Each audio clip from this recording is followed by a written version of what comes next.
So hello guys, welcome to my mini blog. आज चाहिँ भाइले साइकल लिएर आइसकेको थियो, तर मैले एकछिन उर्लिए हानिदिएको गाइज। तर अङ्कलले यता फेरि करेन्ट चाउचाउ पकाइसक्नु भएको रहेछ।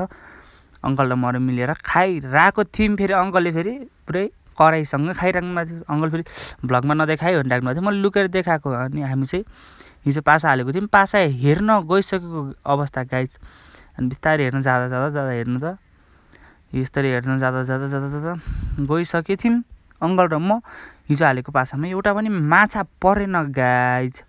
तर हाम्रो चाहिँ एउटा तिहारी बाँकी थियो। अङ्कलले फेरि तिहारी तान्न फेरि मरि हत्ते गर्नुहुन्छ गाइज। त्यही भएर अङ्कल तिहारी तान्न जानुभएको छ। यो चाहिँ डोल्पाको ठुली भेरी हो गाइज। यहीमा हो, माछा पर्ला कि नपर्ला। अङ्कलले फेरि यता माछा परेछ भन्नुहुन्छ। तिहारीमा कत्रो ठुलो भेरी छ नि, फेरि यहाँ बगाउँछ। त्यही भएर बी केयरफुल भएर हाल्नुपर्छ, तान्नुपर्छ यतातिर। हेर्न सक्नुहुन्छ अङ्कल फेरि यस्तो गर्दै माछा परेछ भनेर तान्न लगाइसक्नुभयो। फेरि अङ्कलले तान्न नसकेर मलाई दिनुहुन्छ जस्तो छ, अड्केको अवस्था थियो। अङ्कलले तान्न नसकेर मलाई दिनुहुन्छ जस्तो लागेको थियो। अङ्कलले दिइसक्नु भइसक्यो मलाई। मैले तानिसकेँ, एउटा पनि माछा परेको थिएन। अङ्कलले त्यत्तिकै ढाँट्नु भएको रहेछ। Thank you for my video full watching guys.